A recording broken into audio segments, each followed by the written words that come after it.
Hello বন্ধুরা, আজকে আমি ভাইয়ের বাসাতে এসেছি। এই যে আমার ভাইয়ের বাসা, নারায়ণ পূজাতে এসেছি। তাই দুপুরবেলা এসেছি প্রসাদ পেতে, কিচ্ছু করতে পারি নাই, দেরিতে এসেছি। এই যে দেখো আমাদের ভাইয়ের ঘর, এটা ঠাকুর ঘর, এখানে পুজো হয়েছে, এখন সব উঠিয়ে নিয়েছে। অ্যাকচুয়ালি রাত্রে হয়ে গেছে, এখন রাত্রে হয়ে গেছে। ঠাকুর ঘর আমরা দর্শন করে নাও ঠাকুরকে।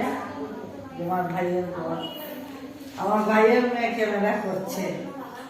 আমার ভাইয়ের দুটো মেয়ে, একটা ছেলে।